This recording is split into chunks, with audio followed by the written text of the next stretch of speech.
Hola. Pues después de este pequeño receso vamos a reiniciar la jornada con la siguiente mesa. Todos habéis visto el título, Pilares de la cadena de supervivencia en trauma grave. En este sentido quería comentaros cuatro pequeñas ideas y doy paso ya directamente a los ponentes, ¿no? En primer lugar, todos tenemos muy claro el concepto de cadena de supervivencia cuando hablamos del paro cardiorrespiratorio. Y sencillamente comentar que este mismo concepto está en todas las situaciones críticas y el trauma grave, pues evidentemente es un gran ejemplo de este concepto. Esta mesa pretende de algún modo identificar bien esta cadena, que en el trauma la tenemos presente, pero como en segundo plano, y vale la pena pues tenerla clara conceptualmente. En segundo lugar, quería comentaros que la mesa es muy interesante porque en realidad combina tres modelos distintos de respuesta a la emergencia y combina también tres visiones distintas en cuanto a esta cadena de supervivencia. Me explico. Estamos hablando de que en la mesa hay el modelo andaluz, hay el modelo de Castilla-La Mancha y hay el modelo de Cataluña. Tres modelos distintos de respuesta a la emergencia, a pesar de que conceptualmente todos somos stay and play y, por lo tanto, compartimos la base más importante de respuesta a la emergencia. Y, en segundo lugar, tendremos la visión desde un centro coordinador, la visión desde los medios aéreos y la visión más de lo que sería flujo dentro del sistema. Por lo tanto, vamos a combinar tres visiones distintas en el sentido de tres modelos y en el sentido de tres visiones de esta cadena de supervivencia. O sea que os invito durante las tres presentaciones que tengáis en mente que el ponente os va a hablar de un modelo y de una visión. Y, por lo tanto, os invito activamente que, mientras estéis en escucha, os planteéis en los otros dos modelos cómo sería esa misma visión, porque intentaremos que haya un tiempo largo de charla y de preguntas y puede ser muy interesante combinar estos tres modelos con estas tres visiones y poder de algún modo aprender en este sentido. Por lo tanto, os invito a estar muy activos durante la charla para plantearos las preguntas que después podamos abordar. A partir de ahí, os presento un poco más a nuestros ponentes. Chema, en tu caso, creo que es que ya no te puedo presentar más porque ya te conoce todo el mundo, director médico del Centro de Emergencias Sanitarias de 061 Andalucía, y creo que ayer pues ya tuviste un poco esta presentación, aparte de que 2/3 de las personas que estáis aquí pues yo creo que te conocen directamente y, por lo tanto, pues sobran las presentaciones, ¿no? Os presento también a Ricardo Valle. En este caso, pues médico de emergencias de la Unidad Móvil de Emergencias de Puerto Llano, en Castilla-La Mancha, y también pues médico del EMS. Yo creo que un histórico, por lo que me han contado, ¿no? En el sentido no de edad, sino de que eres una de las personas que ha estado implicada desde siempre en el grupo de trabajo de transfusión prehospitalaria y una de las personas que ha contribuido a definir el modelo, aparte de que también estás en la comisión de trauma del GETS, ¿no?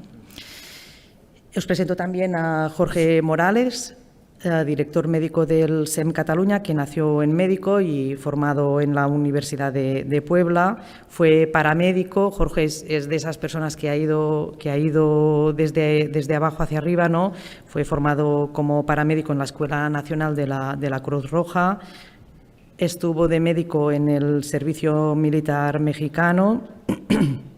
Y a partir de ahí pues ha estado siempre vinculado al mundo de las emergencias y de la cardiología, desde el 94 especialmente vinculado a las emergencias extrahospitalarias y desde el 2010 en el SEM y desde el 2020 pues director médico. A partir de ahí creo que ya conocéis a todos los ponentes, tenemos un poco la idea general de cómo se va a desarrollar la mesa y, Chema, creo que toca empezar.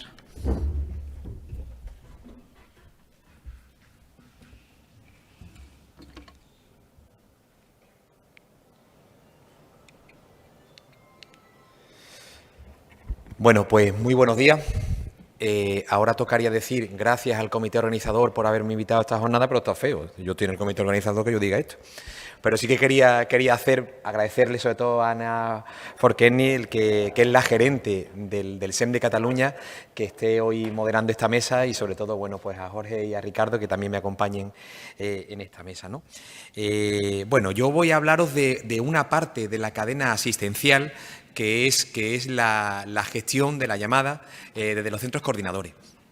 Y bueno, ya lo contamos ayer, es decir, el trauma sigue siendo una de las principales causas de consulta a nuestros centros coordinadores, porque además sigue siendo una causa importante de mortalidad. En hombres la primera causa entre 15 y 25 años, y en las mujeres la segunda causa de mortalidad. Y por tanto necesita una atención preferente y entrenada de nuestro recurso prehospitalario.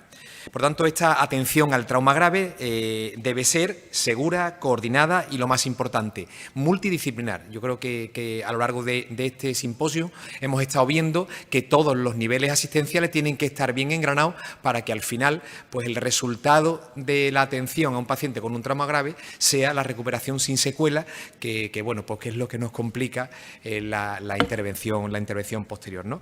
Y por tanto hay tres ejes fundamentales en la atención sanitaria, que es garantizar una asistencia de calidad, y ahí es donde entra la parte del centro coordinador, minimizar los tiempos de actuación, evidentemente, y por último asegurar como os decía, en estos diferentes niveles asistenciales, asegurar la recepción idónea en el centro útil, que hablaremos al final de la elección del centro útil.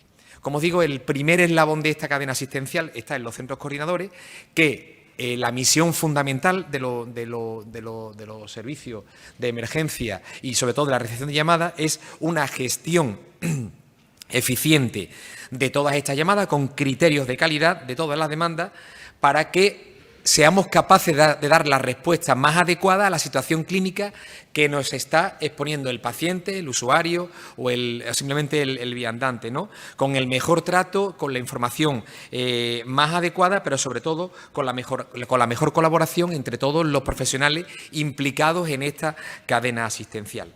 Fijaros, estos son los tres elementos clave que tiene que desempeñar el centro coordinador. Tenemos que hacer una integración con los servicios de emergencia, y en el caso de Andalucía el servicio no está integrado. Ya sabéis que hay diferentes modelos. El modelo andaluz es el modelo de Manchester, que tenemos una gestión sanitaria, una gestión de la llamada mixta, en la que hay operadores y sanitarios, y además no estamos integrados en el teléfono único de urgencia.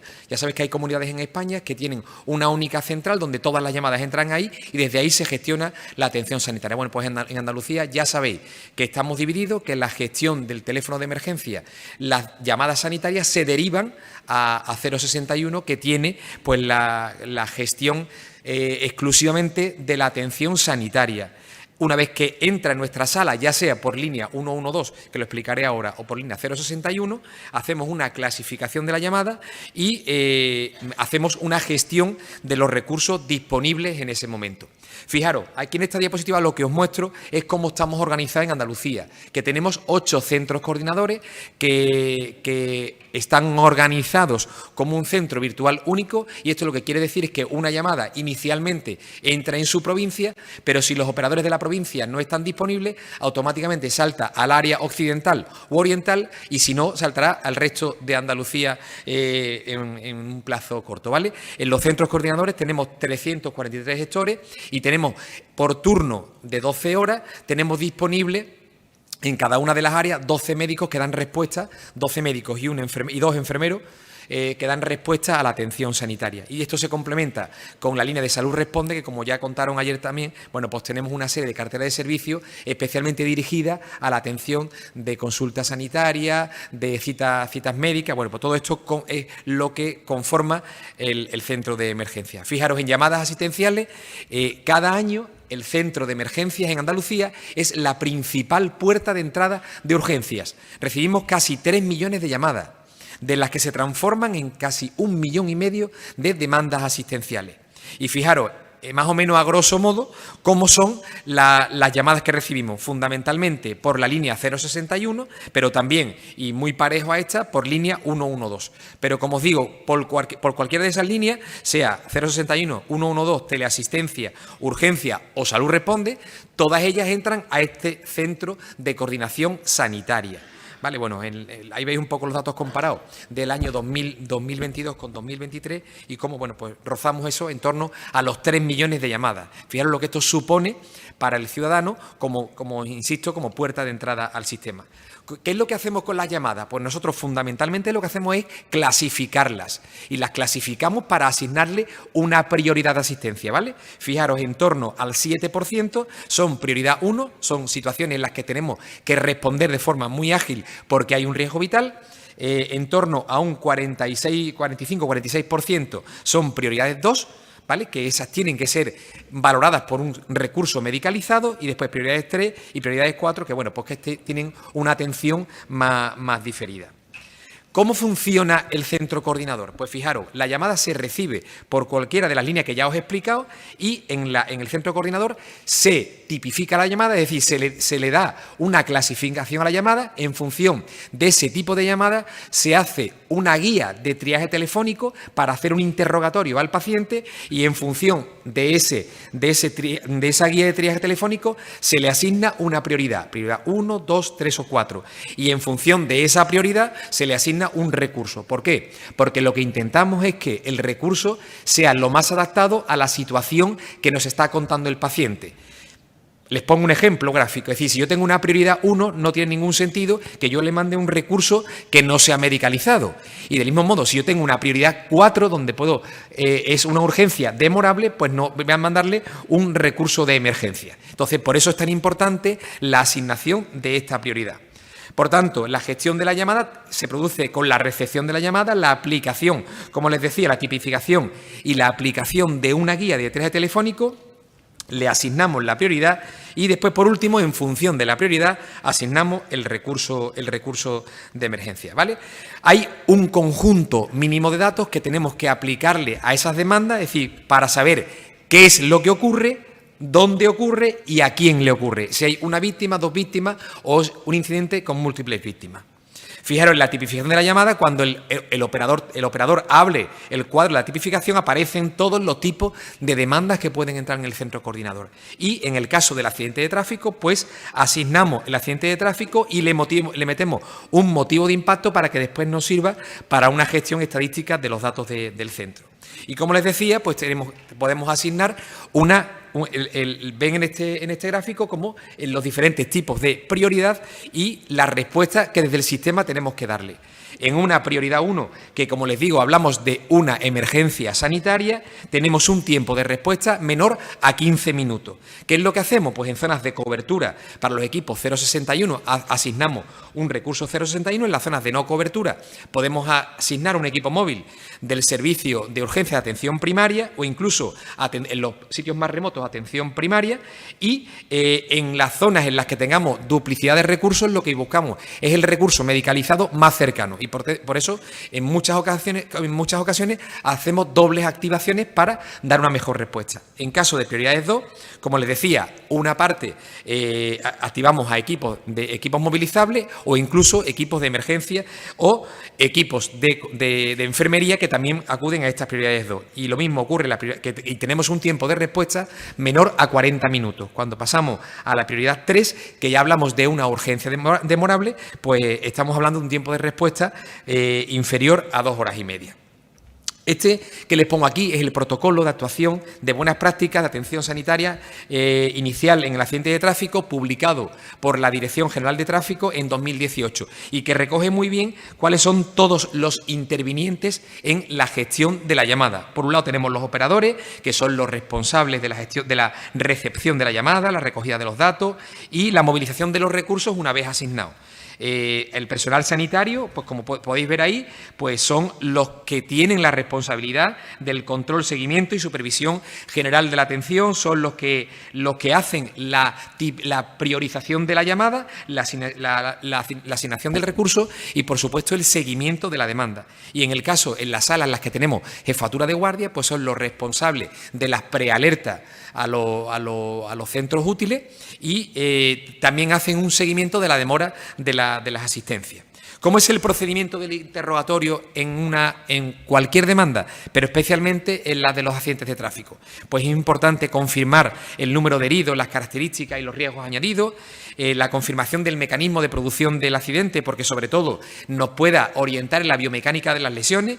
Es muy importante que confirmemos la localización del accidente.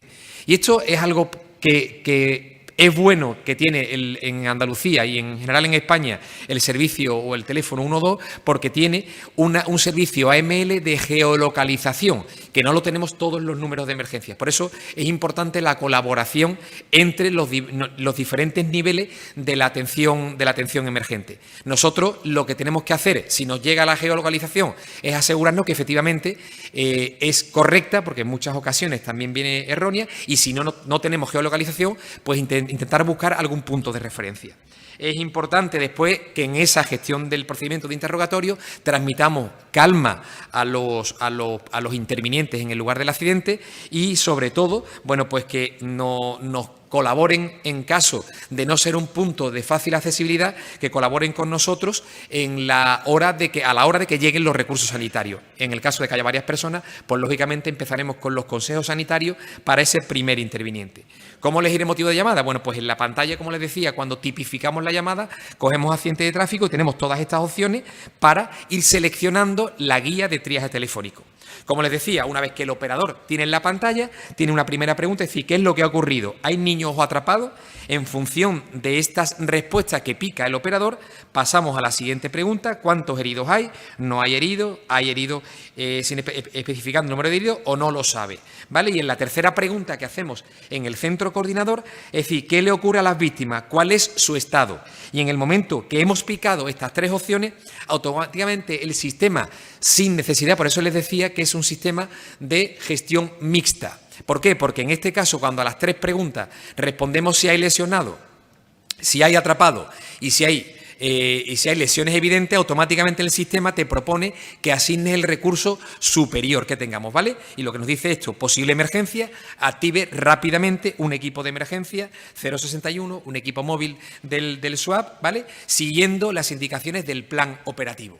¿Por qué? Porque evidentemente no hace falta que cuando estamos hablando, imagínense, si automáticamente el usuario nos dice se ha caído de 6 metros, tiene la cabeza abierta y no responde, pues ¿para qué hace falta que intervenga en esa situación un médico o un enfermero? Directamente el sistema te asigna el recurso superior que tiene. ¿Cómo se asignan los recursos? Pues fijaros, tenemos un plan operativo de localidad que en función de la prioridad nos propone la opción más adecuada. Cuando es zona de cobertura de recursos de emergencia 061 nos lo propone en primera opción, y cuando es una zona rural, que puede ser que el operador no conozca cómo se configuran los recursos en esa zona o cómo se responde a una asistencia. Entonces, el plan operativo nos propone diferentes opciones que son las que están disponibles en ese momento para asignar a esta prioridad. Y esto va a cambiar en función de la prioridad y de la localización de esa prioridad, porque depende de un municipio, de una zona básica de salud o de un punto de urgencia. Y en función de todo eso, pues podremos asignar el recurso más adecuado. Aquí en esta opción, concretamente, no porque es zona de cobertura urbana, pero en las zonas de no cobertura tenemos a disposición también los recursos aéreos de la comunidad, que como saben tenemos 5 helicópteros sanitarios que especialmente están indicados para zonas de difícil acceso, zonas rurales y, bueno, pues sobre todo de no cobertura de equipos terrestres. Y por tanto son una buena herramienta de colaboración, aunque, pues como les decía, hagamos una doble activación porque exista un recurso más cercano, pues después lo que es el traslado al hospital y la transferencia la haría ese recurso aéreo. Si en las primeras 3 preguntas que hace el operador, aún así no tenemos una asignación de un recurso superior, directamente el sistema le propone que lance una escucha al médico coordinador, al sanitario que esté coordinando, y entonces en ese momento, bueno, pues podemos abundar en el interrogatorio de preguntas para afinar más la prioridad y, sobre todo, para la asignación del recurso. Fijaros, ¿qué supone de impacto en cuanto a la atención en Andalucía? Aproximadamente el año pasado se recibieron unas 26.000 llamadas relacionadas con trauma grave.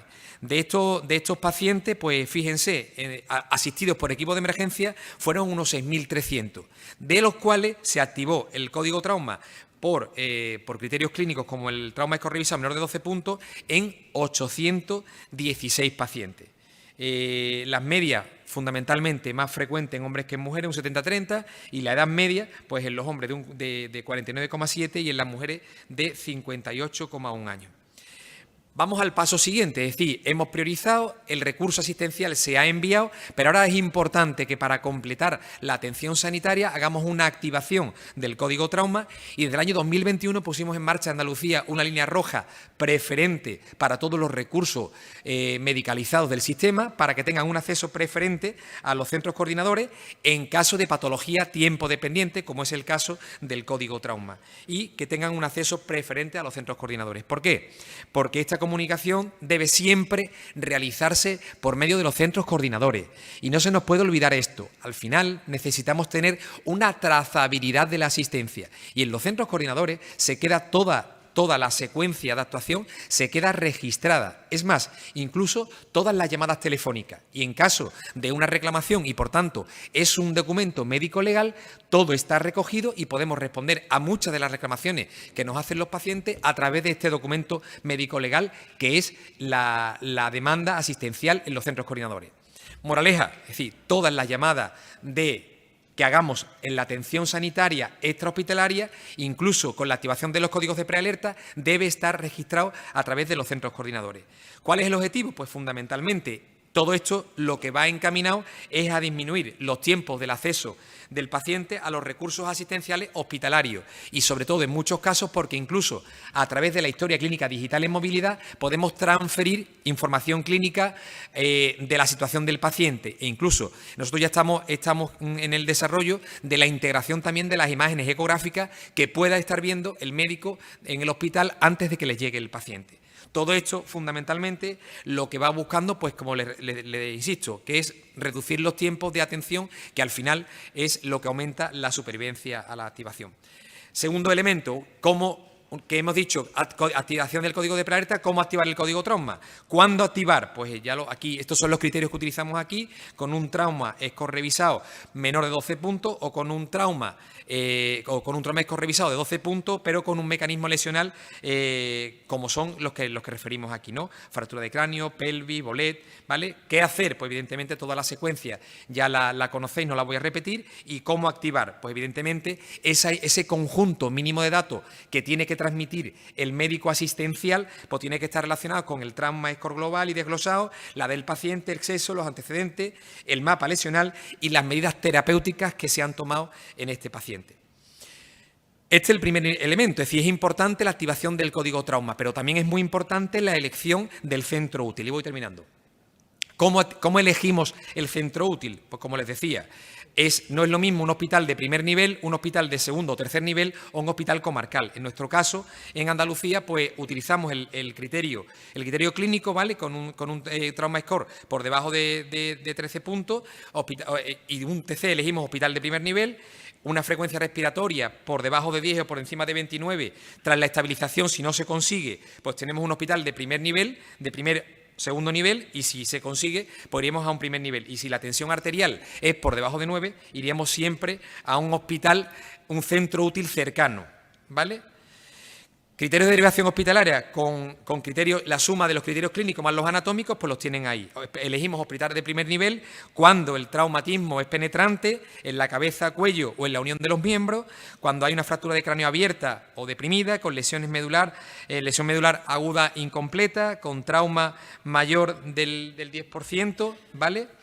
Y lesión o lesión en la superficie corporal por encima de segundo grado, ¿vale? Por encima del 10% de segundo grado en pacientes quemados, amputación reimplantable, eso elegimos siempre hospital de primer nivel, y en el resto de opciones, como ven ustedes, el bolés costal, el trauma penetrante de tórax o de abdomen, si tenemos un hospital de primer nivel de a menos de 20 minutos es la elección, y si es mayor de 20 minutos, pues podemos elegir otra opción intermedia antes del hospital destino. Y después, si hablamos de una amputación no reimplantable, podemos elegir el hospital de referencia más cercano del paciente. Y termino con esta frase, y lo decía al principio. Yo creo que es importante que seamos conscientes que la fuerza del equipo reside en cada uno de sus miembros, y la fuerza de cada miembro es el equipo.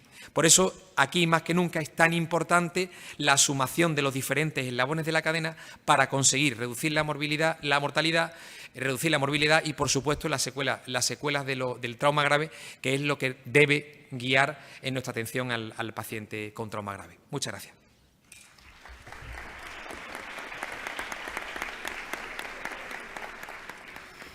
Muchas gracias, Chema. Damos paso a Ricardo Valle. Asistencia y evacuación aérea en trauma grave.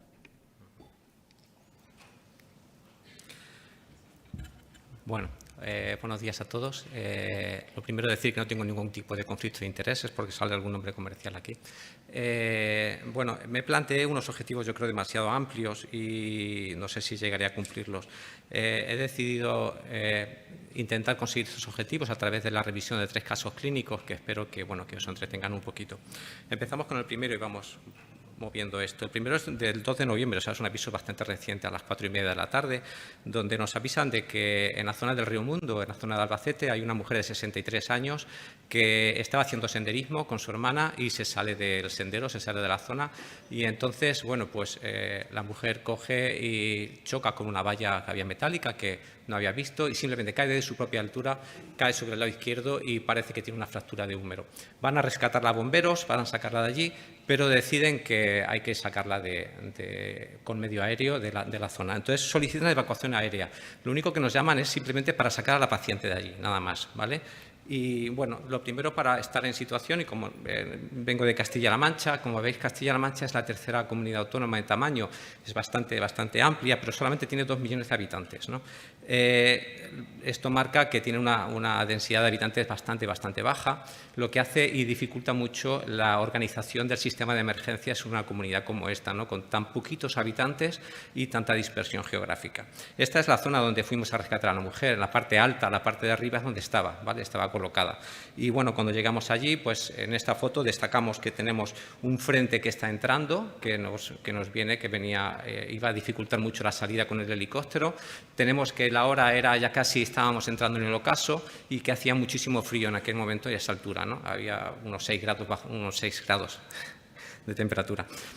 Bueno, os presento mi cabina asistencial. Esta es donde yo trabajo en un 145, en un Eco-Charlie 145, y este es mi colchón de vacío, ¿no? El colchón de vacío, cuando trasladas un paciente traumatológico, bueno, realmente a todos los pacientes que tratamos en el EMS, el paciente va dentro, va colocado, va bien atado, luego el colchón de vacío va anclado sobre la camilla y la camilla va anclada sobre el helicóptero, ¿vale? De tal manera que es muy difícil acceder al paciente y movilizarlo.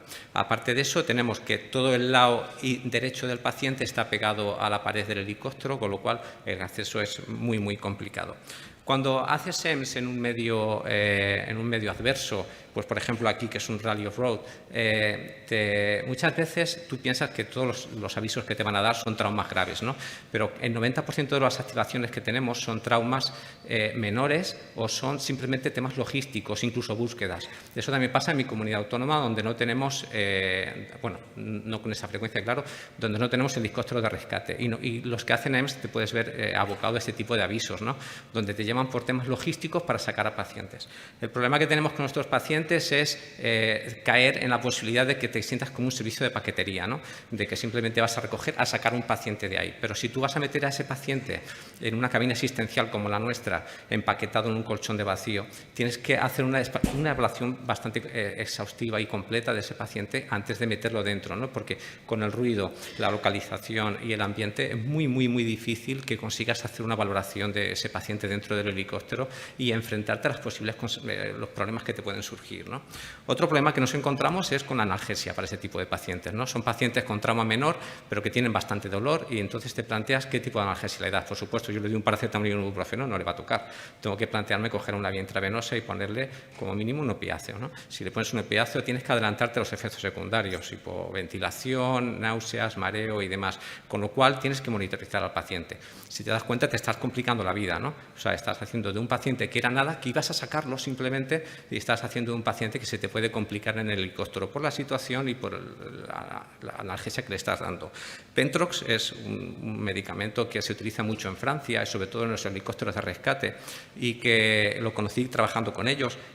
Aquí me consta que en España lo tienen los helicópteros de rescate de Bilbao y va muy bien. Es metoxiflorano, es un medicamento que es unos cartuchos y parece como los cigarros electrónicos. El paciente se lo autoadministra y consigue un nivel de analgesia similar a la morfina, pero es muy, muy bueno a la hora de que tú puedas trasladar a ese tipo de pacientes sin dolor, pero que no tienen los efectos secundarios de los opiáceos ni necesita tanta monitorización, ¿no? Bueno, pasamos a un segundo aviso que es mucho más interesante a nivel asistencial, ¿vale? Este aviso es también de hace nada, no llega ni un mes, es del 27 de octubre y en este caso nos llaman por un chaval de 19 años, nos dan muchísima información, la verdad, pues que iba con una moto de alta cilindrada, se sale de una curva donde entró con mucha velocidad, a 120 nos dicen, y bueno, pues ha subido un traumatismo, pérdida de conocimiento y que al rato pues despierta con mucho trabajo respiratorio y con un Glasgow de 15. Bueno, pues vamos para allá. El centro coordinador ya nos avisa, somos el primer recurso que va a llegar, ¿vale? Porque aunque hay recursos más cercanos, nos dicen que, bueno, pues están ocupados. Este es el plano de recursos que tenemos de soporte vital avanzado en Castilla-La Mancha. A mi parecer es bastante amplio, tenemos una buena cobertura, pero si os dais cuenta hay algunas zonas que están un poquito todavía desprotegidas, ¿no? Para eso, desde el 2001 en Castilla-La Mancha tenemos un servicio EMS, que, bueno, en principio empezó con Ortocaso y actualmente tenemos dos servicios, que son el de Ciudad Real y el de Cuenca, que trabajan 24/7. Eso, pues bueno, te permite una cobertura bastante amplia de todas esas zonas que están un poquito desprotegidas. Pero lo que da y marca la diferencia, yo creo, en mi comunidad, es esto, que son 244 helisuperficies balizadas, ¿de acuerdo? De esas 244, el 80% son helisuperficies nocturnas. Eso te permite que el servicio nocturno que tenemos en Castilla-La Mancha no solamente te permite hacer traslados interhospitalarios, como en otras comunidades, sino que te permite hacer traslados a asistencias primarias. O sea, de manera que yo me puedo poner en el campo de Montiel perfectamente con un soporte vital avanzado que está lejos de todo el mundo y está cerca, no hay cerca ningún hospital, y yo puedo llegar allí y a prestar, o sea, ponerles un soporte vital avanzado a esos pacientes, ¿no? Y bueno, cuando llegamos allí no necesitamos ese aviso, no necesitamos ninguna superficie, pues porque era de día todavía, ¿no? Entonces nos tomamos tierra cerca del accidente y bueno, conforme vas llegando te vas viendo, ¿no? Pues la moto tirada y al fondo, si os dais cuenta, hay una cruz, otra cruz, y dices, bueno, y una señal rota, dice, este paciente va a tener chicha, ¿no? O sea, es una zona peligrosa donde ya ha habido varios accidentes similares. ¿Y qué nos encontramos? Pues nos encontramos un chaval joven de 19 años con un Glasgow de 15 que me está hablando, ¿no? Y me está diciendo que le duele muchísimo el pecho y que tiene un trabajo respiratorio brutal. Destacaba que tenía un estridor inspiratorio, que lo achacamos al principio al trabajo respiratorio, y bueno, tenía hematomas por todo el pecho, enfisema subcutáneo que empezaba del cuello y se distribuía por todo el tórax, sobre todo la parte del tórax superior. Como podéis ver, estaba muy comprometido la A y la B en este paciente. Y bueno, pues hicimos lo que teníamos que hacer, ¿no? Empezamos, le hacemos un fax, vimos que no tenía nada, no tenía derrame pericárdico, no había hemotórax y no había líquido libre en el abdomen y bueno, pues vimos que tenía un neumotórax en el pulmón derecho. Pues entonces le pusimos ketaminazo, que vamos, a mí me encanta la ketamina, va muy bien, una dosis de 0,7 miligramos que es disociativa, en principio consigue una buena analgesia y mantiene una buena hemodinámica del paciente y le pusimos un Pleurecat de primeras. Con ese Pleurecat la hemodinámica del paciente mejoró muchísimo, o sea, ventilaba mucho mejor, todos los parámetros mejoraron, pero le volvimos a pasar el ecógrafo y no había todavía sliding, ¿vale? O sea, no había expandido completamente el pulmón derecho del paciente. Entonces, bueno, pues ahí nos paramos a pensar un poquito y me acordé, bueno, a colación de eso, viene una pregunta que nos hicieron hace un par de semanas. Estuve en unas jornadas de perfusión prehospitalaria en el Comezulla y coincidimos con el doctor Max Jaiser. Es un doctor americano que trabaja en Pittsburgh en prehospitalaria y bueno, ha publicado muchísimo sobre sangre y transfusión prehospitalaria, ¿no? Y la pregunta que nos hizo fue ¿cómo es el servicio sanitario en España, ¿no? ¿Cómo lo organizáis vosotros? ¿Sois de scoop and run o sois de stay and play? Ya la estuvimos explicando, había muchos médicos también de UBI móvil y lo estuvimos explicando, pues bueno, que nos llevamos médicos, llevamos enfermeros, que somos un poquito más de stay and play, aunque no perdemos el objetivo que tenemos, ¿no? Que el objetivo es tiempo. Nuestro tiempo es muy importante, pero no es el nuestro, es el del paciente, ¿no? Para llegar al sitio definitivo donde le van a prestar una atención definitiva al trauma. Entonces, bueno, pensando esto y pensando que si algo puede ir mal, irá mal, pues, bueno, acordaos de cómo era mi colchón de vacío. Cuando yo meto un paciente en el helicóptero, no puedo esperar a los efectos secundarios que aparezcan, a los problemas, para solucionarlos. Tengo que adelantarme a ellos y solucionarlos antes de montar al paciente dentro. Pues entonces hicimos lo que teníamos que hacer, ¿no? Le pusimos un tubo de tórax, cambiamos el Pleurecaz por un tubo de tórax, que era lo correcto, y le intubamos al paciente. Nosotros monitorizamos siempre que llevamos un tubo dentro del helicóptero, pues con el manómetro, ¿no? Y bien, pues el paciente lo trasladamos al Hospital de Ciudad Real, que era el hospital de destino en ese momento, según el código trauma. Se había convertido ya en un aviso nocturno porque habíamos empezado el aviso casi en el ocaso y al final pues el traslado ya se demoró un poquito. Y bien, cuando llegamos al aviso, llegamos al hospital, el pulmón derecho efectivamente había expandido totalmente, que es el de ese lado, ¿no? Pero en el pulmón izquierdo había aparecido un neumotórax que yo no había visto al principio. O sea, al principio cuando yo le hice la ecografía tenía un neumotórax derecho y ahora lo tenía en el izquierdo, ¿vale? Puede que había sido por el efecto de la ventilación pues con presión positiva, al intubarlo y demás, ¿no? El caso es que, bueno, habían aparecido durante el camino complicaciones que yo no preveía, ¿no? Que no contaba con ellas. Con eso quiero decir que tenemos que adelantarnos a las situaciones, a lo que pueda aparecer. ¿Cómo ha evolucionado este paciente? Bueno, este paciente todavía está en UCI. A los 2 días lo extubaron, lo pasan a planta, le arrancan, le quitan el tubo de tórax, lo pinzan a ver qué tal y hace una parada cardíaca. Entonces, bueno, pues cogen, lo intuban otra vez, lo bajan a la UCI y a los 2 días de estar en la UCI con la segunda reintubación le vuelven, lo extuban y prueban a ver qué tal y el paciente empieza con dificultad respiratoria muy importante, mucho trabajo respiratorio, miran los tórax, están limpios y entonces deciden volver a intubarlo. Al final el otorrino ha llegado a la conclusión de que tiene un edema de glotis y tiene un edema de cuerdas vocales de origen traumático. Ese paciente me hubiera dado guerra a mí en el traslado. Si os acordáis cuando al principio del aviso os comentaba que tenía un estridor inspiratorio, prácticamente el estridor desapareció. Desapareció cuando el paciente le pinchamos el tórax, ¿no? Pero ya me estaba diciendo que ese paciente se me podía complicar, ¿no? Y que tenemos que ir, no es que seamos más agresivos, yo creo que somos un poquito más seguros, ¿vale? Vamos un paso por delante en el aviso. Bueno, el siguiente aviso, es el tercero y ya con este termino, es un aviso del 22 de octubre del 22, ya tiene 2 años, ¿no? Pero es un aviso que yo creo que aprendimos mucho el equipo que lo atendió y creo que es interesante que lo conozcamos. Pues es un paciente en el campo de Montiel también, en Torre de Juan Abad, un pueblo de menos de 1000 habitantes, lejos de todo y que nos dicen que, bueno, le han picado un disparo en el pecho. Entonces, bueno, vamos para allá y a ver qué nos encontramos, ¿no? Somos el soporte vital avanzado más cercano. Hay una UBI móvil en Manzanares y otra en Valdepeñas que estaba cerca, pero nosotros, a pesar de eso, el helicóptero por tiempos éramos los primeros. Pues nada, nos activan y nos vamos para allá. Al mismo tiempo, el centro coordinador va activando un soporte vital de enfermería. En la comunidad autónoma tenemos 4, había uno cerquita, que era el de Montiel. Y bueno, vamos para allá y a la vez el operador de asistencia sanitaria va comentando con el piloto y van buscando entre el centro coordinador y el operador de asistencia aeronáutico, va buscando el hospital de destino para el paciente. Muy buenas, soy Sergio Gallardo, comandante de Gigante 2, helicóptero sanitario de la provincia de Ciudad Real, ubicado en la base de Almagro. Y el día en cuestión el centro coordinador nos asigna un servicio primario a la población de Torre de Juan Abad. Se valora el aterrizaje en el punto de toma que tiene la población para operación 24 horas. Y se hace una consulta de la meteorología, las prestaciones del helicóptero y del cálculo de consumo de combustible para una distancia que tenemos a Torre Juan Abad de 38 millas y se hace el estudio del combustible disponible para el traslado posterior a los hospitales de referencia que podrían ser Toledo, cualquiera de los hospitales de referencia de Madrid o bien el hospital de Albacete. El vuelo no había ninguna restricción en cuanto a visibilidad y techo de nubes y se realiza un vuelo visual durante 20 minutos. la lisoperficie habilitada de la población. Y una vez allí, consensuado el destino por el requerimiento médico decidido por el médico del Gigante 2, la disponibilidad hospitalaria asignada por el centro coordinador y las disponibilidades de prestaciones, finalmente el destino se asigna sin ningún tipo de restricción al Hospital General de Albacete. Bueno, ¿y qué nos encontramos cuando llegamos allí? Pues nos encontramos un paciente adulto joven que estaba nubilado, estaba sudoroso, estaba claramente en shock, ¿no? Fijaros qué constantes tiene aquí abajo, saturación de 65 con una FiO2 que lo tenían en el centro de salud del 50%.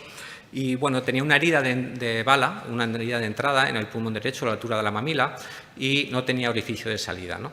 Entonces, bueno, pues os imagináis, muchísimo trabajo respiratorio y demás.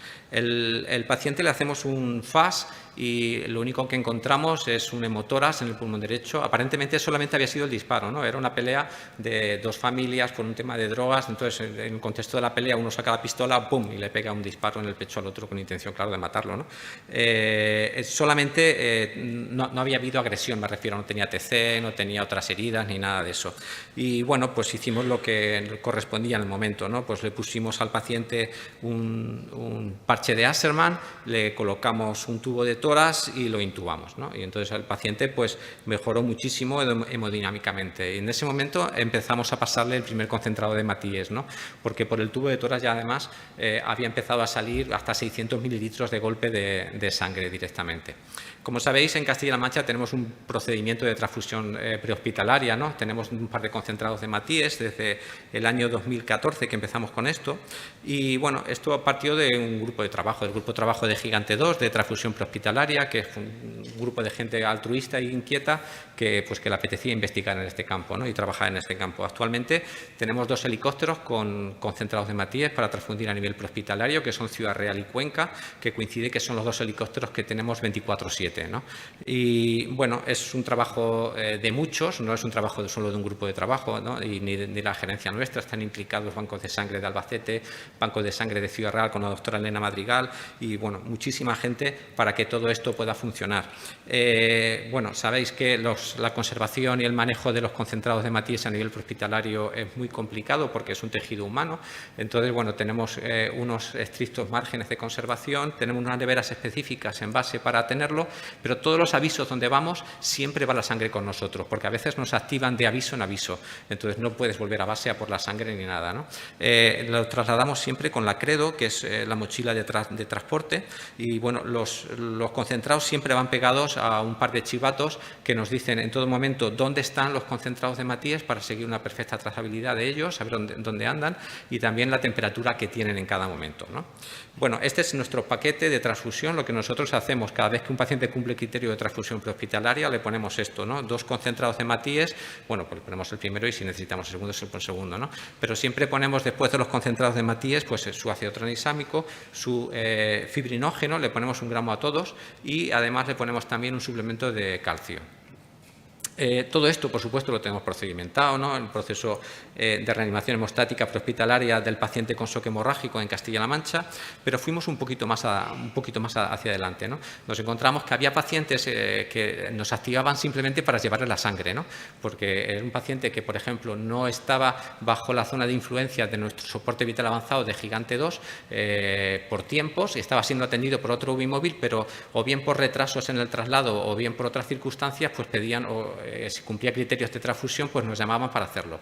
Y todo esto decidimos procedimentarlo, ¿no? Escribirlo a qué pacientes teníamos que tratar de esa manera y qué pacientes se podían beneficiar, ¿no? Hicimos los mismos criterios de transfusión, pero sin perder el objetivo tiempos. Nunca jamás podemos retrasar el traslado de un paciente al centro donde le van a dar el tratamiento definitivo, ¿no? Bueno, pues nuestro paciente cumplía perfectamente los criterios de transfusión, ¿no? Que son un índice de shock, nosotros utilizamos el punto de 0.9, siempre y cuando además cumpla unos criterios anatómicos, ¿no? Y bueno, te dejo la foto si quieres. y, bueno, descartando neumotoras a tensión y otros criterios de rotura del índice de shock, ¿no? Pues efectivamente le pusimos el primer concentrado de Matías allí en Torre de Juan Abad y durante el traslado a Albacete le fuimos pasando el segundo concentrado de Matías. Cuando llegamos al hospital de Albacete nos llevamos una gran sorpresa porque por fin atendimos un trauma bien hecho. El paciente pasó de la reanimación de urgencias con esos criterios de que le va directamente al quirófano, o sea, no pasó al TAC, que es donde se mueren la mayoría de los traumas, y en el quirófano le dieron una atención pues la que necesitaba, ¿no? Fue la cirugía torácica que tienen allí en Albacete y demás. Estuvimos muy contentos, ¿no?, con este aviso porque de primeras habíamos tenido tiempos de activación muy cortos, habíamos hecho un traslado a centro útil, habíamos puesto sangre, habíamos atendido un paciente chulo, ¿no?, que todo el mundo quiere tener. Pero cuando le hicieron el TAC al salir del quirófano nos llevamos una gran sorpresa, ¿no? Si os dais cuenta, a nivel de T11, es un corte del TAC, ¿no? A nivel de T11 tiene una explosión, la bala estaba allí, ¿no? Entonces había destruido T11 y el paciente tenía una lesión medular en D10, ¿no? Bueno, de esto aprendimos mucho y era que, bueno, realmente lo que más nos dolió fue que ni siquiera lo pensamos en ningún momento que el paciente podía tener una lesión medular, ¿no? Nos encontramos un paciente sentado en una camilla y nos encontramos un paciente con una lesión penetrante en tórax, ¿no? Para nada habíamos pensado eso. Le dimos muchas vueltas a este aviso, ¿no? Y lo pensamos mucho, todo el equipo que lo atendió y demás, y bueno, realmente lo hayamos movilizado como un trauma porque sistemáticamente, supongo que casi todos vosotros, es más fácil para nosotros manejar al paciente inmovilizado y en bloque, pues porque estamos acostumbrados, ¿no? Y los tenemos el training muy bien hecho, ¿no? Pero realmente no lo sospechamos, que fue lo que más nos dolió con este paciente. Bueno, como conclusiones, pues bueno, yo creo que el helicóptero te puede acercar a sitios remotos, ¿no? Y minimiza los tiempos asistenciales y sobre todo buscando el hospital útil a nivel de trauma. Realizas las técnicas no en el helicóptero, nunca, jamás, ¿vale? Todo lo que puedas hacer en tierra tienes que hacerlo en tierra y montar al paciente ya con todo solucionado en el helicóptero. Hay que además adentrarse a las posibles complicaciones, no esperar ni ver evoluciones ni nada. O sea, si sospechas algo, trátalo y ve a por él, ¿no? Porque todo lo que pueda ir mal, irá mal, casi seguro, ¿vale? Y bueno, al final dejo el concepto de banco de sangre, que para mí es muy interesante, banco de sangre volante, como la posibilidad de prestar una asistencia extra, ¿no?, a los pacientes traumatológicos, siempre y cuando cumplan unos criterios. A propósito de este último concepto, os dejo este artículo que os recomiendo a todos. Es un artículo sobre algo que está muy de moda, que es la sangre completa y que, bueno, yo creo que es el futuro, ¿no?, de sangre completa. Es una revisión del doctor Max Geiser que nos dio allí en el Gómez Ulla y, bueno, para los creyentes y no creyentes en sangre completa yo creo que es una buena lectura, ¿vale?, para todos. Pues nada, muchas gracias.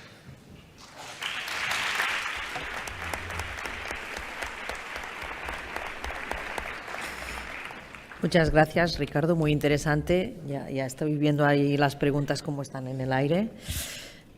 Jorge, doctor Jorge Morales, código trauma y prealerta hospitalaria. Bueno, cuando nos propusieron esta charla, gracias a todos. Primero, agradecer a la organización.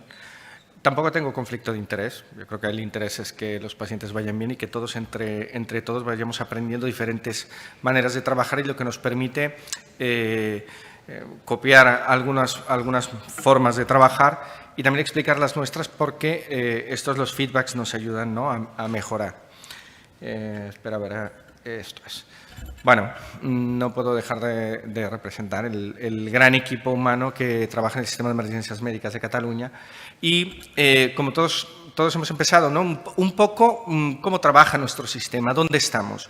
Nuestro sistema es un sistema integrado, a diferencia de algunos otros, en el que, es verdad, somos la respuesta 24/7, la ventanilla del sistema de salud, para diferentes consultas, ¿no?, para 8 millones de personas en 32.000 kilómetros cuadrados y que va desde la asistencia a la persona que sufre un accidente, que tiene alguna enfermedad, o bien el soporte a profesionales en situaciones remotas donde requieren un soporte asistencial para trasladar a un paciente o simple y sencillamente para dar algunos consejos como podrían ser la pediatría en los niños, ¿no?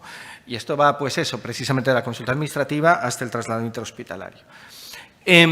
Nos organizamos en 4 diferentes líneas en las que de esto que vamos a hablar todas tienen algún tipo de impacto, porque en el paciente traumático, desde la entrada de la llamada hasta la rehabilitación, es el continuum asistencial y no hemos de olvidarnos de ello. Básicamente focalizaremos en las centrales de coordinación y en la atención presencial, que cada vez está más en boga entender, ¿no?, que hay una parte de nuestra asistencia que es una asistencia no presencial y en la que ya se han visto algunos modelos en los que tú tienes un médico o una enfermera que está detrás de unas pantallas siguiendo un monitor o una actuación, incluso con cámaras en tiempo real, y evidentemente la atención presencial. Para dar respuesta a esta situación y poder definir cuáles son los flujos a través de una instrucción que ya comentaremos un poco más adelante, sí que es verdad que hemos sectorizado Cataluña en 4 salas, 3 de ellas tienen relevancia para lo que vamos a hablar ahora y que son las que tienen el contacto con los hospitales que están dentro de su área de influencia.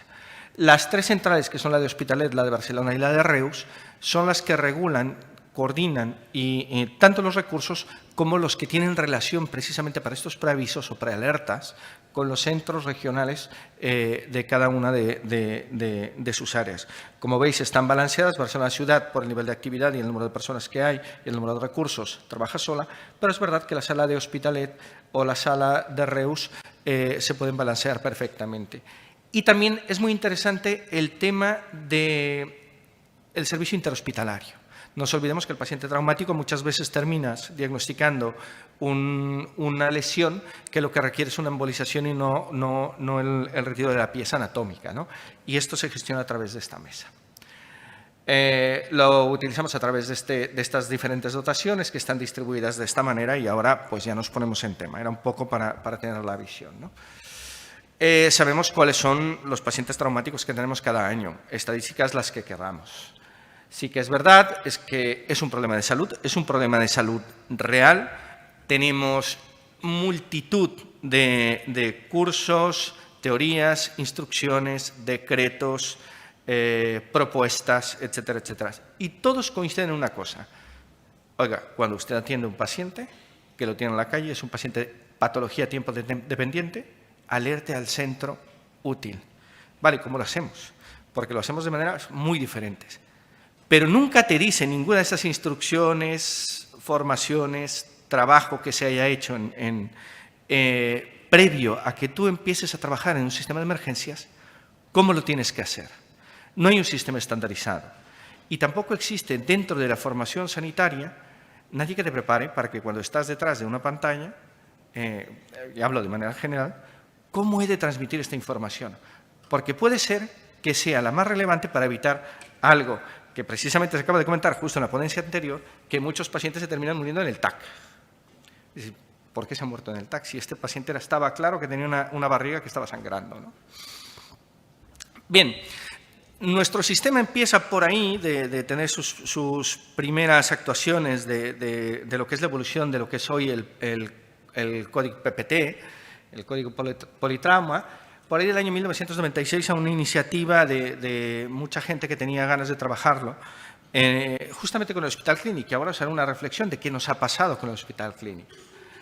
Por ahí del 2011, ya con la experiencia de más de 10 años trabajando junto con este hospital, sale una instrucción para definir cuáles son los flujos de Cataluña para dar tratamiento y salida a estos pacientes dependiendo del nivel asistencial, teniendo en cuenta precisamente el hospital o el centro útil. En el 2012 se activa el registro Raumacat, que hemos de decir que es un registro que funciona de aquella manera, por no decir a medias, porque al final no chupa la información directamente de los sistemas de información de todas las instituciones, sino depende de las personas que van introduciendo los datos. Y en el 2024 nos hicimos el planteamiento de revisar todo esto para saber qué estamos haciendo bien y qué podemos mejorar. Se ha comentado una situación que es clave. ¿Dónde ponemos hemoderivados? Sabemos que la sangre salva vidas. No hay nada mejor para reponer la volemia que la sangre. Ahora bien, es un recurso precioso, preciado, y que no tenemos disponible y que además tiene una facilidad de caducar y echarse a perder en diferentes puntos y no utilizarse de manera muy especial. Y la siguiente pregunta es esta. Al inicio de las charlas hemos hablado del centro coordinador. Aparte de la primera llamada, cuando se genera el incidente y alguien alerta al centro coordinador, sea por cualquiera de las ventanas que tenemos, en nuestro caso, a través del 112, que es lo habitual en el caso de las emergencias, no así en el caso de la salud, cuando hay una consulta de salud, pero puede ser a través del 061 también cuando te encuentras un accidente de tráfico. Nuestro centro coordinador participa, dijéramos que en el 80% del trabajo total de la asistencia. Recibe la llamada, hace el triaje, coordina los recursos, dispara el recurso más próximo y realiza lo que estamos intentando explicar un poquito más adelante, que será la prealerta hospitalaria. Pero no solo eso, se está enfocando a valorar la capacidad asistencial del centro útil. Se pelea con el CAP de guardia porque muchas veces las UCIs están llenas o el quirófano está lleno, o valora que en ese incidente hay 4 o 5 afectados y poder distribuir el juego en diferentes centros para disminuir la presión de aquellos mismos y que los pacientes tengan la oferta asistencial que se merecen, y transmite toda esta información de una manera reglada. No nos olvidemos de los otros 2 puntos, ¿no? Evidentemente, la intervención presencial, y aquí ahora explicaremos alguna cosilla que es muy interesante, pero el resto de nuestra institución también participa en las otras dos vertientes, ¿no? Y el transfer reglado. El transfer no empieza cuando nosotros llegamos al hospital, empieza precisamente cuando se hace el contacto con el centro y se hace esta prealerta de manera, como ya dije, no existe una manera universal de transmitir los datos, porque cuando te miras los protocolos que tienen, por ejemplo, nuestros compañeros de Andalucía o de Castilla-La Mancha o los nuestros, más o menos hablamos de lo mismo. Sí que es verdad que en esta prealerta hospitalaria existen algunos matices o diferencias.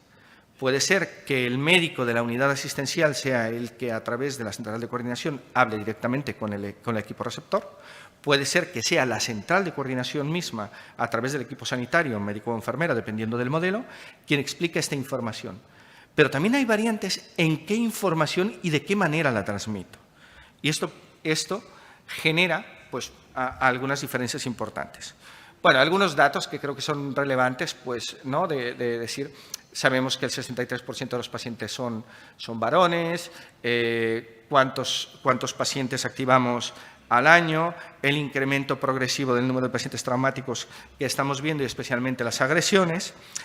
Pero sí que es verdad, y es muy relevante de cara a lo que explicaba las centrales de coordinación, dónde se genera el incidente, ¿no? Veíamos en las imágenes de los casos clínicos cómo no es lo mismo en una zona con baja densidad de población a 25 minutos de manera transportada, pero que puedes tener, en el caso, por ejemplo, del Alto Pirineo, en nuestro caso, 2 horas y media de traslado terrestre hasta un centro útil donde se le puede ofrecer algo al paciente. Esto es también parte de la central de coordinación. Evidentemente, más trabajo los sábados. Y aquí me paro un momento porque sí, que aquí ponemos el foco en donde tenemos los principales problemas. Tránsito y precipitados, y por último lo que estamos viviendo ahora son las agresiones. Y estamos hablando de la prealerta, pero claro, cuando yo tengo una agresión, ¿cómo me aseguro de que los equipos asistenciales, desde la central de coordinación, pueden recibir la información que les toca? Otro dato que va a tener relevancia al momento de quién y cómo se hace la prealerta hospitalaria es cuál es la unidad. Si os fijáis aquí en gris son unidades de soporte vital básico, 2 técnicos, la que atiende en primera instancia y transmite la información a la central de coordinación. Que en la manera en la que se transmite la información, si no la arreglamos, lo que nos podemos encontrar es que aquí no se detecten las lesiones potencialmente a riesgo de muerte y la información, la transmisión de información al centro sanitario que nos va a recibir sea de unas características no adecuadas. Pasa muchísimo menos con el soporte vital avanzado aéreo o terrestre. Bueno, nosotros, como veréis un poco en las últimas diapositivas, hemos intentado tener que esta información sea de carácter reglado, sencilla, que quien te coja el teléfono del otro lado reciba la misma información, una información mínima estructurada que oriente a pensar qué va a necesitar el hospital para, que lo que es más importante, tener una organización lo suficientemente útil para que ese paciente reciba la atención con los profesionales que requieren, porque no es lo mismo un paciente que es una prioridad 2 por mecanismo lesional, pero que sea indemne desde el punto de vista anatómico o fisiológico a un paciente en el que claramente esté sangrando de manera activa y que lo requiere ir directamente al quirófano. Esta organización que es válida para todas las patologías tiempo dependientes es aún más clave aquí, especialmente por el cómo estamos organizados en los servicios de urgencias y de quién depende el manejo hospitalario una vez que llega el paciente a ese centro, ¿no? Aquí vemos que en este caso, por ejemplo, la tipología de lesiones, pero nos permite ver por qué lo hemos clasificado de esta manera, ¿no? En el caso de los criterios, otra de las cosas que se decidió para intentar hacerlo reglado, ¿no?, es cómo priorizábamos estos enfermos. Dentro del aviso prehospitalario, lo que estamos intentando decir es, vale, yo tengo un accidente de tráfico, vale, o tengo un paciente precipitado, pero ¿cómo transmito esta información para que quien me está recibiendo la información sea capaz de transferirla de manera elocuente y pida lo que hay en el hospital que sea necesario para atenderlo? ¿Cómo lo priorizo? ¿Cómo hago este triaje? Nosotros en el protocolo lo que hicimos fue, bueno, los que lo trabajaron, claro, dividirlo por alteraciones fisiológicas, anatómicas, bien situaciones relacionadas con el mecanismo lesional y algo muy importante, no dejamos de ser clínicos todos y hay algo que no nos cuadra, que tienes un olor de esto no está yendo bien todo y que de momento no me ha dado la cara, como explicaban los compañeros hace un momento, y dices, esta es una prioridad 3, es decir, lo he de llevar, no tengo nada claro, pero aquí hay algo que se me esconde. Estos son los números, lo habitual es que activemos por mecanismos relacionados con el mecanismo lesional y no bien con el criterio fisiológico, que son los menos, afortunadamente. Y el segundo lugar, pues son los mecanismos lesionales. Rascando un poco en la literatura, me he encontrado dos artículos muy interesantes, ¿no? Ayer en la conferencia inaugural hablaban de la inteligencia artificial versus la inteligencia humana y cómo hemos de ser capaces de integrarlas. En nuestro caso, esta no es una fotografía de nuestra estación clínica, pero sí de un piloto que hicieron los alemanes respecto a una propuesta. Yo soy un médico de una sala de emergencias, a mí me llega un preaviso del servicio de emergencias de donde yo estoy trabajando y puedo ver varias cosas integradas. Por un lado, como podéis ver, el trazado electrocardiográfico y la monitorización completa del paciente. Por otro lado, ¿qué tengo comprometido de este enfermo?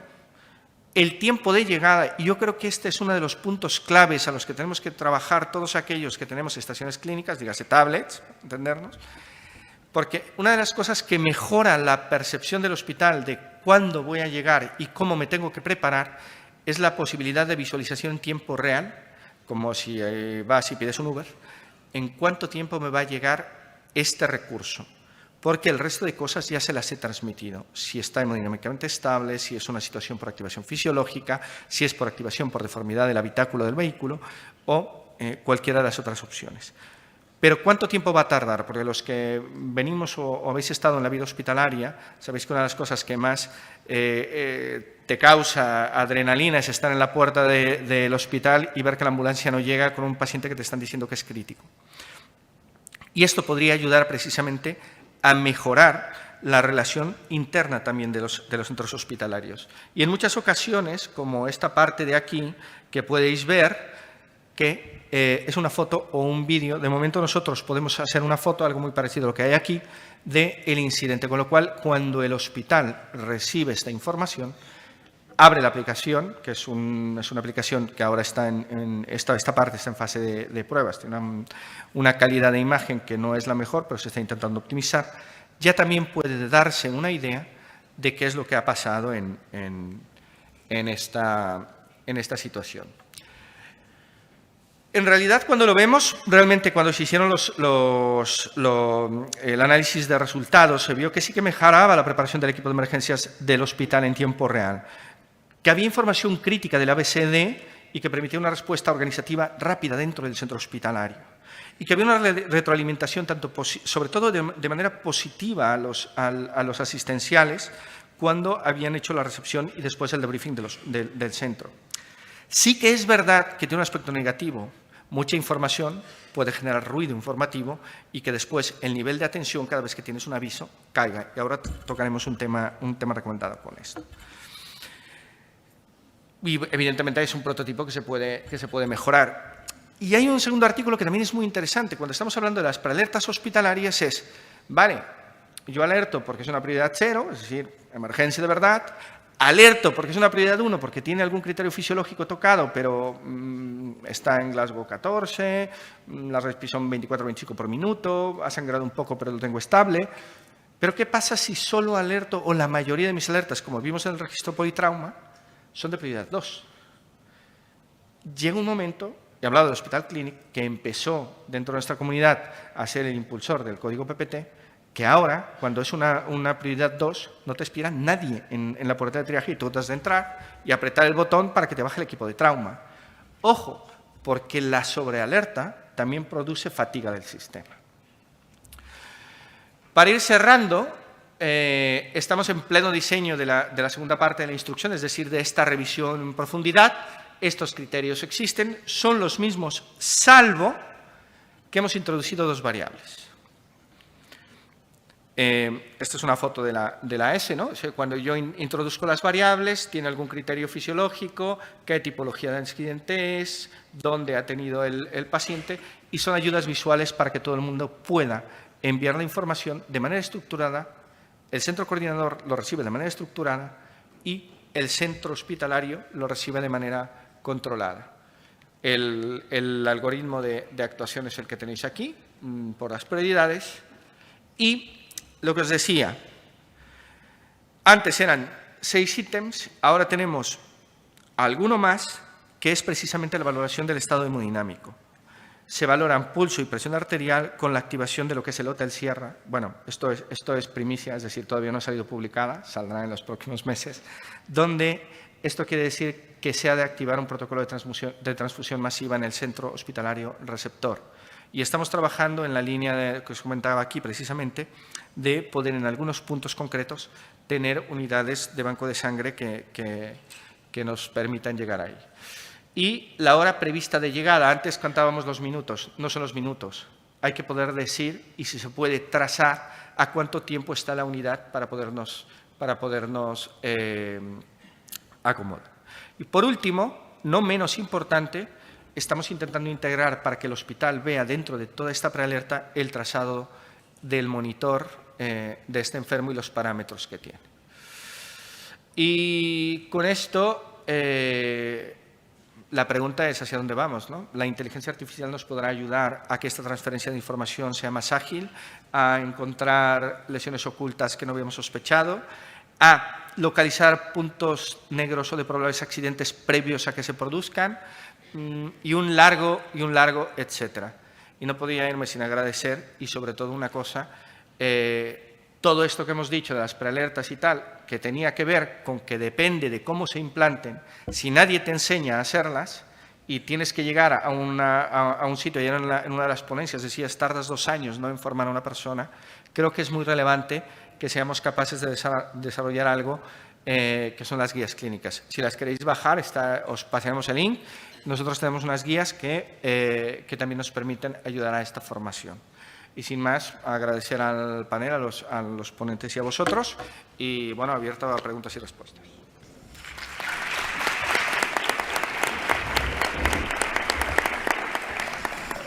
Gracias, Jorge. Hemos empezado un poco tarde. Si a la organización le parece bien, nos guardamos estos 15 minutos que hemos empezado tarde para poder hacer algunas preguntas.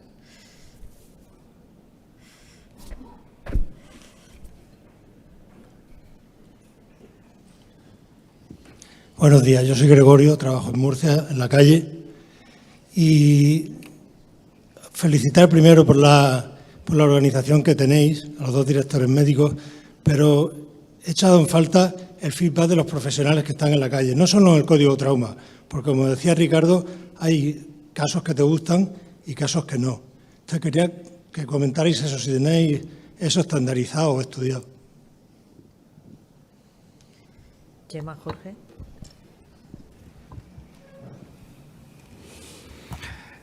A la pregunta de si tenemos estandarizada la recogida del feedback de los profesionales, hay un proyecto interesante en el que nosotros estamos en pleno cambio y evolución dentro de las estructuras de gestión clínica de la casa. Y hay dos proyectos que dijéramos que están en una fase intermedia de desarrollo. Cada vez que hay un incidente especialmente de alto impacto y la gran mayoría son traumáticos, en varias zonas de Cataluña hay un procedimiento que lo que permite es recobrar, aparte del defusing que tendrían que hacer los profesionales, recobrar o tirar de ahí cuáles son los feedbacks respecto tanto a la asistencia como a posibles aspectos de mejora. Que esto no va peleado con otras situaciones que están, ¿no? La seguridad del paciente, órganos pues una comisión de mortalidad cuando toca, porque si hay que analizar un caso centinela, etcétera, etcétera. Pero se está intentando que de manera reglada, cada vez que hay un incidente con potenciales productos de mejora en cuanto a la organización, se pueda escalar de manera progresiva esto. Hay una subcomisión clínica que revisa estas propuestas que llegan ahí y en base al impacto que puedan tener, evidentemente, y a la capacidad de implantación que tengas, porque sabemos que somos, ¿no? Los servicios somos muy grandes y se pueden incorporar, me refiero a materiales, a circuitos, a medicaciones, ¿no? Muchas veces vamos por detrás de los centros hospitalarios los que estamos fuera de ellos porque la parte de farmacia no la tenemos directamente nuestra, ¿no? Entonces, todo esto se intenta agrupar y una vez al mes esta subcomisión se reúne y revisa lo que viene de las propuestas de los profesionales. Pero yo creo que el punto más interesante para poder tener los feedbacks de los profesionales, cada 2 semanas tenemos una sesión clínica que hacen los profesionales y que las hacen diferentes regiones sanitarias. Sabéis que Cataluña tiene 9 regiones pues, y más las centrales de coordinación, con lo cual somos un grupo de más de 15 secciones, por decirlo de alguna forma, dentro del SEM, que precisamente estas sesiones lo que permiten es que en la revisión del caso clínico el profesional exprese aquellas cosas, no que hizo bien y que hizo mal, por eso es un debriefing, pero sí haga un análisis tanto de la actividad propia como de las guías, como las actuaciones que han tenido en ello. Y de aquí creo que aprendemos todos. No es un camino fácil, sobre todo teniendo en cuenta que no estás en una estructura única y que tienes 32.000 kilómetros, 450, casi 500 unidades, teniendo en cuenta todas las demás, ¿no? Y estamos intentando encontrar un camino en el cual se trabaje en este sentido. Y por otro lado, y lo último, es que a las comisiones que revisan, por ejemplo, los procedimientos como el PPT o las guías clínicas, las guías están creadas todas por profesionales. Todas son enfermería, médicos y técnicos, y psicólogos, porque también están dentro de la casa, los que han escrito las guías. Evidentemente participamos algunos directivos de la casa o algunos mandos intermedios, pero el 90% de ese trabajo viene precisamente del asistencial, porque es quien tiene más conocimiento, porque está el día a día tocando al paciente, está muy motivado para temas determinados de la atención, y ese conocimiento fluye de abajo hacia arriba, no fluirá, nunca no fluirá de arriba hacia abajo, ¿no? Y creo que es muy relevante que esto además se retroalimente de forma importante y se vayan actualizando estos capítulos, ¿no? Bueno, pues en nuestro caso es muy parecido a lo que ha contado Jorge, porque realmente, bueno, pues tenemos una estructura en ese sentido muy parecida, en colaboración con los profesionales, con las sesiones clínicas, con la actualización de las guías, pero nosotros aportamos una herramienta porque hacemos una revisión sistemática y automatizada de todas las historias y establecemos para el código trauma concretamente unos estándares de calidad que los llamamos objetivos de centro y que revisamos periódicamente, como digo, todas las historias para saber si se adaptan a esos estándares.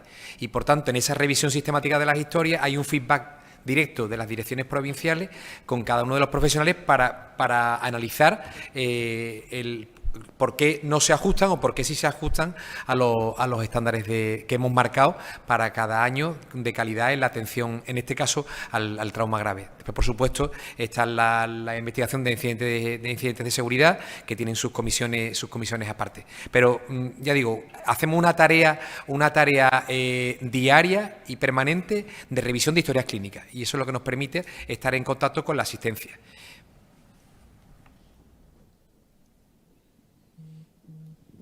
Yo quería felicitar a la mesa y, bueno, la intervención de Ángel Ricardo me ha encantado. La verdad es que tenéis un modelo de aerotransporte sanitario a imitar y soy un ejemplo para todos. Nosotros, de hecho, estamos evolucionando para parecernos a vuestro modelo y espero que sea más pronto que tarde. Y bueno, felicitarte también a ti, Jorge, y quería hacer una pregunta a la mesa. Los centros de coordinación realmente son el pilar fundamental del sistema, yo lo veo así. Los centros de coordinación realmente deben estar libres para que cuando alguien llama con una situación de emergencia haya siempre un gestor libre para poderlo atender. Queda mucho que trabajar en ese sentido, nosotros así lo estamos haciendo y sobre todo también otra cuestión. El centro coordinador suele ser un lugar donde realmente el trabajo que allí se hace, no sé el término que utilizar, pero quizás sea más penoso de lo que debía ser. Y creo que en ese sentido se debería también trabajar en todos los servicios. Entonces, lanzo la pregunta a la mesa para que me digáis qué soluciones estáis buscando para mejorar en ese sentido. No sé si debe contestar Jorge o contesto yo, porque en el centro coordinador nuestro hemos empezado hace 1 año y medio una evaluación de qué capacidad tiene cada profesional de responder para poder ver exactamente qué cargas son asumibles y a partir de qué momento esto tiene impacto en la atención al paciente. Y ahí hay un trabajo importante porque no hay bibliografía internacional para esto. Sí que hay indicadores de calidad en cuanto a la demanda, o sea, los teleoperadores. No hay indicadores de calidad, por lo menos no los hemos sabido encontrar en la bibliografía respecto al resto de profesionales. Con los profesionales que hacen consultoría, o sea, que no están gestionando recursos, hemos encontrado un método para medir pero tenemos que ver si realmente es válido o no. Con los profesionales que hacen gestión de recursos, sean técnicos, sean enfermeros de apoyo o sean médicos de apoyo a la toma de decisiones, el método es mucho más complicado. Y estamos buscando cómo podemos evaluar todo esto para luego, pues después poderlo medir y poder empezar a tener indicadores que nos ayuden a ver cómo dimensionar la sala el centro coordinador de forma correcta para garantizar que los pacientes tengan la atención necesaria y los profesionales los medios necesarios. No sé si he respondido claro, pero echo de menos bibliografía científica al respecto. Con lo cual invito a todos los sistemas a que trabajemos en eso, ¿no? Bueno, pues en nuestro caso, el modelo de coordinación que tenemos es un modelo que tiene unos 10 años más o menos, y entonces nos hemos planteado en este año hacer una reingeniería de la coordinación sanitaria. ¿Por qué? Porque nos damos cuenta que posiblemente podamos mejorar en eficiencia en lo que hacemos en los centros coordinadores y especialmente dirigido a la automatización de procesos que efectivamente liberen a operadores para atender a los usuarios y cosas que podamos hacer mediante máquinas pues que nos ayuden a que estemos más disponibles para lo que realmente tenemos que estar. Entonces estamos haciendo una automatización en esa reingeniería, una parte importante es la automatización, especialmente de la gestión de los recursos. Hay mucha información que podemos hacerla de forma automática. Es también importante otro de los aspectos, que es la colaboración con atención primaria mediante el back office, para que no tengan que ser nuestros operadores los que pasen los avisos a primaria. Y después otra de las grandes apuestas que estamos haciendo es por incorporar la inteligencia artificial a los procesos de toma de decisión en la tipificación de la llamada.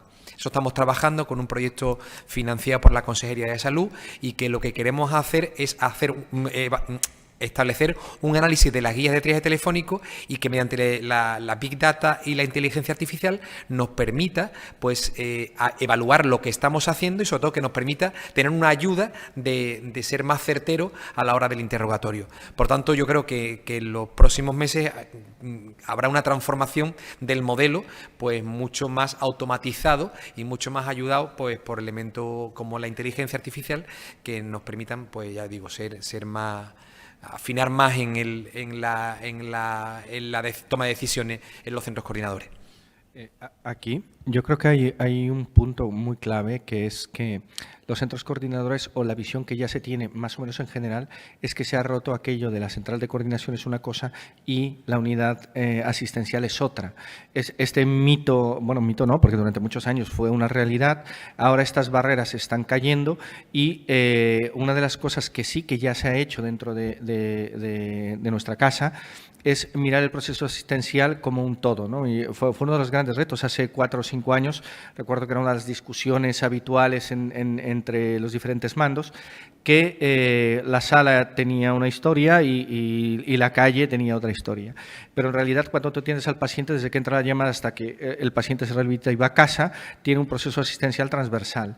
Y la línea, ¿no? Cuando tú tienes una high priority, una emergencia en sí, es tan importante la ayuda a la RCP telefónica como la transmisión de la información que se da al hospital para que el recurso sea adecuado, como el recurso próximo adecuado para el inicio del manejo, como la comunicación entre la unidad asistencial y tal, ¿no? Entonces, esto también seguramente, ahora es pronto para decirlo, pero tiene que generar un cambio en la percepción de que no es un teleoperador, sino es parte, o no es un enfermero, un médico de sala, sino es parte del proceso de atención a la emergencia.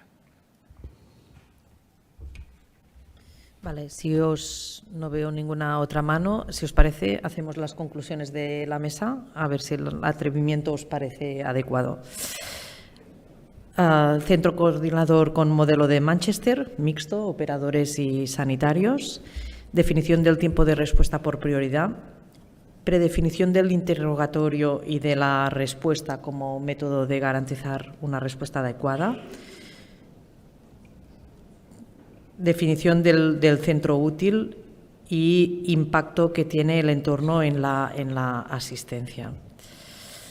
Pasando un poco a las conclusiones de Ricardo, este impacto del entorno en la asistencia, la valoración de la zona segura, el impacto meteorológico en algunos casos, la toma de decisiones proactivas, no solo basado en la ecografía, sino también en la clínica. Nos has puesto 2 casos muy interesantes donde justamente la clínica y la valoración integral del mecanismo lesional eran claves para interpretar correctamente al paciente.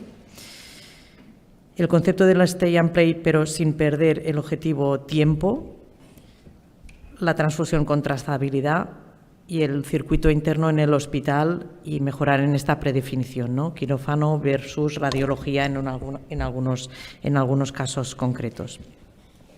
En cuanto a la charla de Jorge, destacar cuál es la cadena, porque en el fondo ha definido la cadena, que era el objetivo de la mesa, ¿no? Alerta, intervención presencial, prealerta hospitalaria, transfer reglado, manejo definitivo y la rehabilitación para la reintegración a la vida. Identificar, no sé si os habéis fijado, que el código politrauma andaluz y el código politrauma catalán tienen las 2 cadenas iniciales que son iguales, que es por criterios fisiológicos y por criterios anatómicos, y en cambio hay 2 niveles más que en el Código andaluz no están y en el Código catalán sí, que serían el de mecanismo lesional, o sea, de probabilidad de lesión oculta, y el de características del paciente, pero Jorge nos ha identificado que tener 2 niveles más puede repercutir en la fatiga del sistema por el incremento de prealertas. Por lo tanto, ahí hay una evidencia científica y a la vez un debate respecto a cómo gestionar todo esto, ¿no? Y la importancia del tiempo de llegada para el hospital para garantizar una respuesta correcta sin el agotamiento de los equipos que van a atender el paciente en el hospital. Pues muchas gracias a todos y esperamos haber cumplido con los objetivos de la mesa. Gracias.